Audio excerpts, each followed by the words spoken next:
জিন জিন শব্দটি আরামাইক থেকে আগত। জিন শব্দের অর্থ গুপ্ত, অদৃশ্য, লুকায়িত কোনো কিছু যা অন্তরালে বসবাসকারী বা অনেক দূরবর্তী।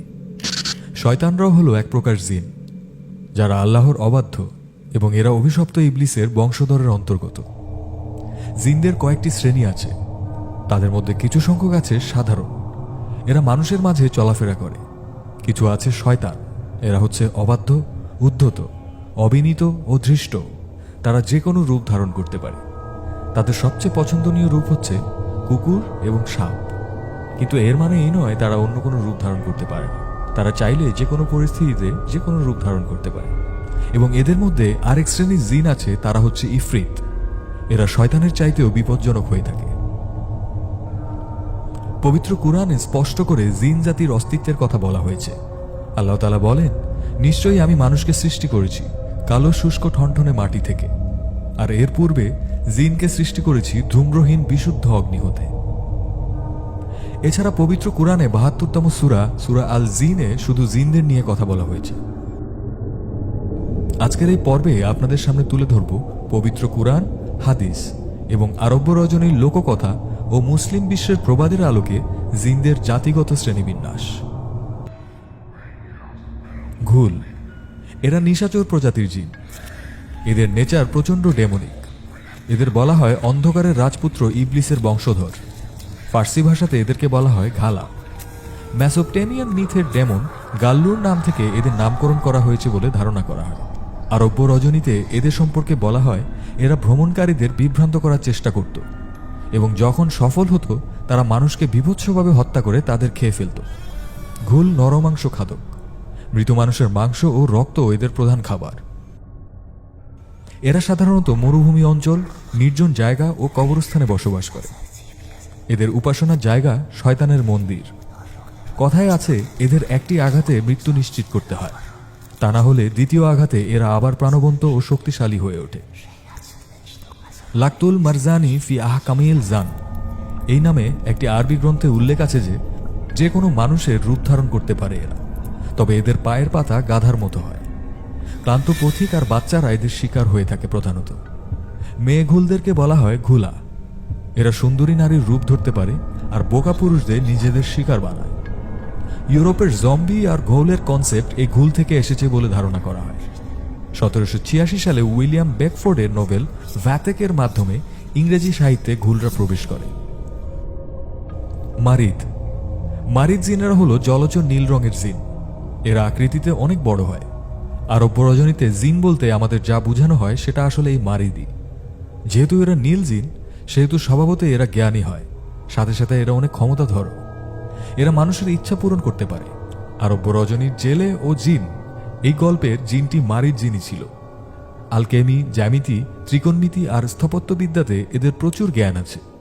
প্রাচীনকালে ও মধ্যযুগে পার্শ্বিক স্থাপত্যবিদরা এই জিনদের সাধনা করতেন বলে জনশ্রুতি আছে এবং এই জিনদের দিয়েই তারা বড় বড় স্থাপত্য তৈরি করতেন বলে ধারণা করা হয়। এই প্রজাতির জিনদের নন হিউম্যানাইট ফর্ম আছে। ঈসা আলাইহিসসালাম যে বিশাল আকৃতির মাছ বাহামুদ দেখেছিলেন সেইটা এই জিন প্রজাতিরই। হিব্রু পণ্ডিতদের মতে এই বাহামুদ হিব্রু মিথের ডেমন বেহেমুদের আরেক রূপ। বাহামুদ গভীর সাগরে থাকে। মারিদ জিনেরা প্রধানত পানিতেই থাকে। এদের হিউম্যানাইট আর নন হিউম্যানাইট ফর্মগুলো পানিতেই দেখা যায়। এরা সাধারণত মানুষের সাথে কন্ট্যাক্টে আসে না, আর যদিও বা এসে যায় তারপরেও মানুষের ক্ষতি করে না। জান জান হচ্ছে মরুভূমিবাসী নীল জিন। এরা ক্রমাগত নিজেদের আকৃতি আর রূপ পরিবর্তন করতে পারে। এদেরকে মরু, ঝড় আর উটের বেশেই বেশি দেখা যায়। মানুষের ব্যাপারে এরা খুবই উদার। যেহেতু উচ্চস্তরের জিন এরা, সেহেতু এরা মানুষের সাথে কন্ট্যাক্টে সাধারণত আসতে চায় না। অনেকের মতে মরুভূমির মরীচিকা এই জিনগুলোই সৃষ্টি করে। মানুষের কন্ট্যাক্টে না আসলেও যদি কোনো কাফেলাকে এদের পছন্দ না হয় তবে এরা মরুঝড় রূপে চরমভাবে তাদের উপর আঘাত হানে। ঘুল প্রজাতির জিনদের সাথে এদের প্রচণ্ড শত্রুতা রয়েছে। এরা ঘুলদের একেবারেই পছন্দ করে না। এরা মরুভূমিতে অনেক যোদ্ধাদের ঘুলের আক্রমণ থেকে উদ্ধার করেছে বলে আরব্য রজনীর লোকমুখে শোনা যায়। ইফরিত ইফরিত জিনেরা প্রচণ্ড দ্রুত গতিতে উঠতে সক্ষম। এদের পিঠে দুটি ডানা আছে। এরা খুব তাড়াতাড়ি এক জায়গা থেকে অপর জায়গাতে যেতে পারে। এরা প্রচণ্ড রাগী, বিদ্রোহী ও শক্তিশালী জিন। পবিত্র কুরআনে এদের নাম উল্লেখ করা হয়েছে একবার। হিস্ট্রি অফ কিং সুলাইমানে একটি ঘটনায় উল্লেখ আছে, রাজা সুলাইমানের আদেশে একজন ইফরিত জিনি সেবার রানীর সিংহাসনটি উড়িয়ে নিয়ে এসেছিল সুলাইমানের প্রাসাদে। এদের নিয়ন্ত্রণ করা অনেক কঠিন। এই জিনগুলো প্রচণ্ড ধূর্ত হয়। ইফরিত জিনদের সমাজ 3 ভাগে বিভক্ত: রাজ্য, গোত্র এবং পরিবার। এরা নারী ও পুরুষ উভয় হয়ে থাকে। নারীদের এফরিতাহ নামে ডাকা হয়। এরা সাধারণত নিজেদের মধ্যে বিয়ে করে, তবে মাঝে মধ্যে এরা মানুষের দিকেও নজর দেয়। আর যে নারী বা পুরুষদের এরা পছন্দ করে তাদের তারা উড়িয়ে নিজেদের রাজ্যে নিয়ে যায়। সাধারণ অস্ত্র এবং তন্ত্র এদের উপর কোনো কাজ করে না। শুধুমাত্র নিয়মতান্ত্রিক কিছু কঠিন রিচুয়াল অনুসরণ করেই এদেরকে নিয়ন্ত্রণ করা যায়, এবং সেটাও খুব কষ্টসাধ্য। কখনো কখনো এরা শয়তানের চেয়েও শক্তিশালী এবং অবাধ্য। ইফরিত জিনেরা মুসলিম ও অমুসলিম উভয় হয়ে থাকে। সিলাত, এরা হলো উঠতে সক্ষম নারী জিন। পরি বলতে সাধারণত আমরা এদেরকেই বুঝি। এরা ক্রমাগত নিজেদের রূপ পরিবর্তন করতে পারে, তবে এদেরকে খুব কমই দেখতে পায় মানুষ। যে কোনো মানুষ যখন খুব বিপদে পড়ে তখন নাকি এরা মানুষকে সাহায্য করে। এদের ইচ্ছে না হলে এরা কিছুই করে না, ঠিক যেমনটা আরব্য রজনীতে বলা হয়। আলকেমি আর স্থাপত্যবিদ্যাতে এদের প্রচণ্ড জ্ঞান রয়েছে। এরা বেশিরভাগ সময় আকাশেই কাটায়, মাটিতে খুব একটা নামে না। নাস, এরা নিম্ন স্তরের সবুজ জিন। মানুষের সাথে এদেরই দেখা হয় বেশি। এরা অনেকটা উদ্ভট দেখতে।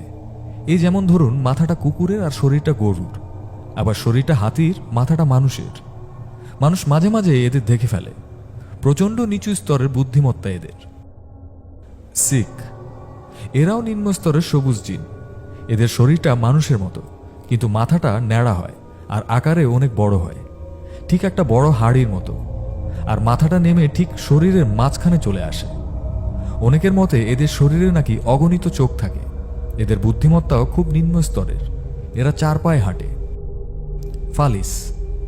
ফালিস জিনেরা বোকা প্রকৃতির জিন, আর সবচেয়ে নিম্ন স্তরের জিন এদেরকেই ধরা হয়। এদের মরুভূমিতে দেখা যায়। কোনো মুসাফির ঘুমিয়ে থাকলে এরা তার পায়ে কামড় দিয়ে রক্ত চুষে খায়। এরা ঠিক পায়ের পাতার নিচের অংশে কামড় দেয়। লোককথায় আছে, এদেরকে বোকা বানানোর জন্য 2 জন মুসাফির 2 বিপরীত দিকে মাথা রেখে ঘুমায়, আর পায়ের নিচের অংশ একে অপরের সাথে ঠেকিয়ে রাখেন। যেহেতু এই জিনগুলো বোকা, তারা তখন আর পা খুঁজে পায় না। কারিন, প্রতিটি মানুষের জন্মের সাথে সাথে কারিন জিনের জন্ম হয়। এরা মানব প্রজাতির সঙ্গে সহাবস্থানকারী জিন, যা প্রতিটি মানুষের সঙ্গে সার্বক্ষণিক অবস্থান করে। এর কাজ হলো মানুষকে খারাপ কাজে প্রভাবিত ও উদ্ভূত করা। এরা আপনার আমার ব্যাপারে সবকিছুই জানে এবং সার্বক্ষণিক আমাদের দিকে দৃষ্টি দিয়ে রাখে। আমরা কি করছি, কি ভাবছি এবং কি করব, সেটাও আমাদের চিন্তা ভেদ করে তারা জানতে সক্ষম। হযরত মুহাম্মদ সাল্লাল্লাহু আলাইহি সাল্লাম বলেন, তোমাদের প্রত্যেককে জিনদের মধ্যে হতে একজন সঙ্গী দেয়া হয়েছে, যে তোমাদের সঙ্গেই থাকে। সাহাবাগণ তাকে জিজ্ঞেস করলেন, ইয়া আল্লাহর রাসূল, এমনকি কারিন আপনার সঙ্গেও আছে? আল্লাহর রাসূল বলেন, সে আমার সঙ্গেও আছেন। এখন সে আমাকে শুধু ভালো করতে বলে, ভালো কাজে পরামর্শ দেয়। হিন, এরা সামুমের আগুন থেকে তৈরি যোদ্ধা প্রকৃতির জিন, ইবলিসের উপাসক এবং তার সঙ্গী। এরা মনুষ্য সৃষ্টির আগে আজাজিলের আদেশে পৃথিবীতে অন্য জিনদের বিরুদ্ধে তাণ্ডব সৃষ্টি করেছিল। হিন সাধারণত এদের নির্দিষ্ট আকৃতির বাইরে ঘুরে বেড়াতে পছন্দ করে। অধিকাংশ সময় এরা পশু পাখির বেশে ঘুরে বেড়ায়। হাতিফ, এরা অধিকাংশ সময় অদৃশ্য থাকতে পছন্দ করে, মানুষের অগোচরে থেকে বিভ্রান্তির সৃষ্টি করে। কখনো কখনো এরা মানুষকে নাম ধরে ডাকে। যদি কাউকে না দেখা যায় তাহলে নিঃসন্দেহে এরা হাতিফ জিন। এদের জবাব না দিলে এরা প্রস্থান করে এবং পরিচিত বন্ধুর বেশে এখানে সেখানে উপস্থিত হয়ে মানুষকে প্রশ্নবিদ্ধ করে। শায়াতিন, শয়তান, ইবলিস, ডেমন কিংবা স্যাটান নামে পরিচিত, আল্লাহর অভিশপ্ত এবং বিতাড়িত।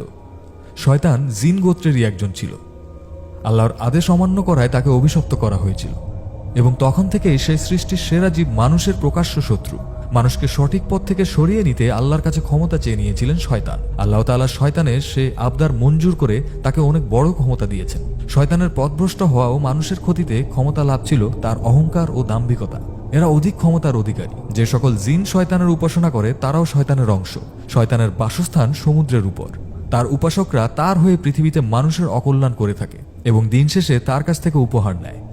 যেহেতু স্বয়ং আল্লাহর কাছ থেকে সে অধিক ক্ষমতা পেয়েছে, সেহেতু কিয়ামত পর্যন্ত তার মৃত্যু নেই এবং আকাশ, পানি, মাটি 3 জায়গাতেই তার বিচরণ রয়েছে। কথিত আছে, মানুষের মাথাতে খারাপ চিন্তাভাবনা এরাই ঢুকিয়ে দেয়। এরা মানুষের বর্তমান, অতীত আর ভবিষ্যৎ নিয়ে খেলা করে। আল্লাহর বিধান এবং সঠিক পথ থেকে মানুষকে পাপের জগতে নিয়ে যায় শয়তান।